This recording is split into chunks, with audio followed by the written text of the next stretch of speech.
The idea of you, Amazon പ്രൈമിൻ്റെ ഏറ്റവും പുതിയ റൊമാൻറ്റിക് ഡ്രാമയാണ് ഈ ഒരു സിനിമ. ഇത് ഈ ഒരു സിനിമ ചർച്ച ചെയ്ത് പോകുന്നത് എന്താണെന്ന് വെച്ച് കഴിഞ്ഞാൽ റൊമാൻസ്, അതായത് യങ്ങർ ബോയ് ഓൾഡർ വുമൺ റൊമാൻസാണ് ഈ ഒരു സിനിമ പ്രധാനമായിട്ടും ചർച്ച ചെയ്യാനായിട്ട് ഉദ്ദേശിച്ചിരിക്കുന്നത്. അതേപോലെ തന്നെ ഈ ഒരു സിനിമയുടെ കഥ ഭയങ്കരമായിട്ട് നമ്മളെ കൺവേ ചെയ്യുന്നുണ്ട് എന്നുള്ളത് നമുക്കത് മനസ്സിലാക്കാൻ പറ്റും. ഈ സിനിമ കാണുന്ന സമയത്ത് നമുക്ക് ക്യാരക്ടേഴ്സുമായിട്ട് കണക്ട് ചെയ്യാൻ പറ്റുന്നത് വലിയൊരു കാര്യമാണ്. പല സമയങ്ങളിലും പല റൊമാൻറ്റിക് ഡ്രാമകളിലും നമുക്ക് ചില ക്യാരക്ടേഴ്സിനെ കണക്ട് ചെയ്യാൻ പറ്റാതാവും. പക്ഷേ ഇവിടെ ഈ രണ്ട് ക്യാരക്ടേഴ്സ്, അതായത് ഹീറോയിനും ഹീറോയും തമ്മിലുള്ള കണക്ഷൻ നമുക്ക് പേഴ്സണലി കണക്ട് ചെയ്യാൻ പറ്റും.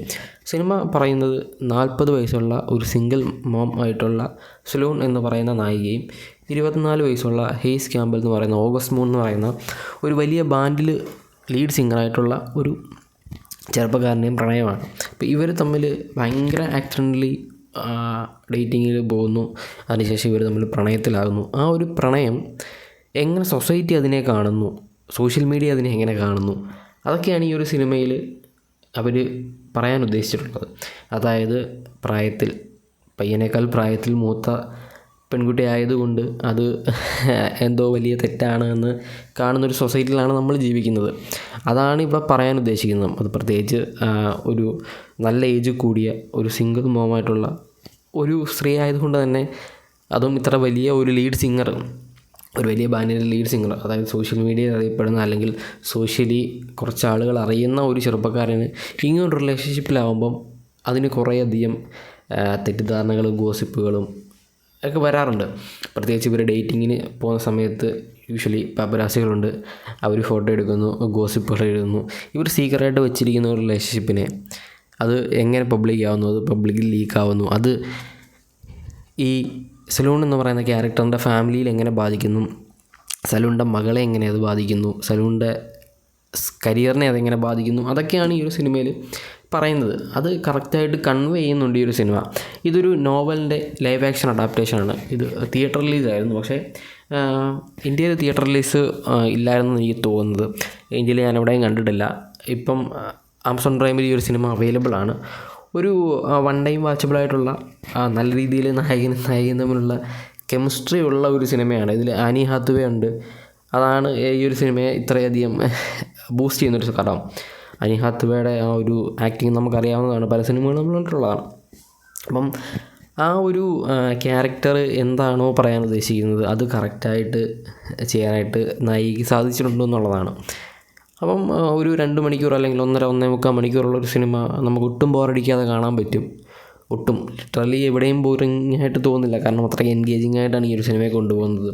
വളരെ അൺഎക്സ്പെക്റ്റഡ് ആയിട്ട് മകളുടെ കൂടെ ഒരു കൺസേർട്ട് കാണാൻ, ഓഗസ്റ്റ് മൂണിൻ്റെ ഒരു കൺസേർട്ട് കാണാനായിട്ട് പോകുന്നു. അവിടെ വെച്ചിട്ട് ഹെയ്സിനെ കാണുന്നു. ഹെയ്സ് ആദ്യം കാണുമ്പോൾ തന്നെ സലൂണിനോടൊരു ക്രഷ് തോന്നുന്നു. അങ്ങനെ ഹെയ്സ് സലൂണിനെ ട്രാക്ക് ചെയ്തിട്ട് സലൂൺ വർക്ക് ചെയ്യുന്ന ആർട്ട് ഗാലറിയിൽ അല്ലെങ്കിൽ സലൂൺ ഓൺ ചെയ്യുന്ന ആർട്ട് ഗാലറിയിൽ പോകുന്നു. അവിടെ വെച്ചിട്ട് ഇവർ തമ്മിൽ പരിചയപ്പെടുന്നു. അതിനുശേഷം ഇവഞ്ച്വലി അതൊരു ഡേറ്റിങ്ങിലേക്ക് പോകുന്നു.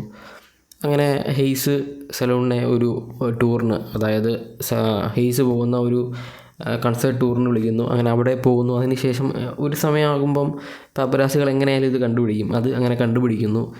ഇവർ തമ്മിലുള്ള റിലേഷൻ പബ്ലിക് ആവുന്നു. അപ്പോഴത്തേക്ക് ഇവർ ഈ ഒരു മകളൊക്കെ ഉണ്ടായതുകൊണ്ട് തന്നെ ഈ ഒരു റിലേഷൻ മുന്നോട്ട് പോകില്ല എന്നറിഞ്ഞുകൊണ്ട് തന്നെ സലൂൺ ഇത് ബ്രേക്കപ്പ് ആവുന്നു. പക്ഷേ അതിനുശേഷം ഈ ഒരു പ്രണയത്തിൻ്റെ ഇൻറ്റൻസിറ്റി കൊണ്ട് ഇവർ വീണ്ടും അത് പാച്ചപ്പാവുന്നതും അതിനുശേഷം ഇവർക്കിടയിലുണ്ടാകുന്ന അല്ലെങ്കിൽ ഇവർക്ക് സോഷ്യൽ മീഡിയയിൽ നിന്നുണ്ടാകുന്ന സൈബർ അറ്റാക്കുകൾ കാരണവും അങ്ങനെ കുറേ സ്ലട്ട് ഷെയ്മിങ്ങുകൾ കാരണവും ഇവർ ഈ റിലേഷൻഷിപ്പ് വേണ്ടാന്ന് വെക്കുന്നതും അതിനുശേഷം എന്താണ് സംഭവിക്കുന്നത് എന്നും ഒക്കെയാണ് ഈ ഒരു സിനിമ പറയുന്നത്.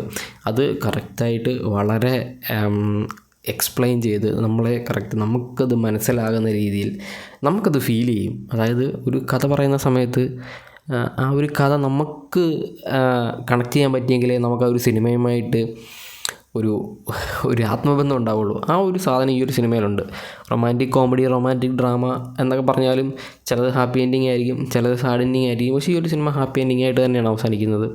വളരെ നല്ല രീതിയിൽ ചെയ്തു വെച്ചിട്ടുള്ള ഒരു അടിപൊളി സിനിമ ആമസോൺ പ്രൈമിൽ അവൈലബിൾ ആയിട്ടുള്ള സിനിമയാണ് ദ ഐഡിയ ഓഫ് യു എന്ന് പറയുന്നത്. എന്തായാലും നിങ്ങൾ പോയി കാണുക ഈ ഒരു സിനിമ. നിങ്ങൾ കണ്ടിട്ടുണ്ടോ എന്നുണ്ടെങ്കിൽ നിങ്ങൾ ജസ്റ്റ് വന്ന് കമൻറ്റ് ചെയ്യുക എന്താണ് നിങ്ങൾക്ക് ഫീൽ ചെയ്യുക എന്നുള്ളത്.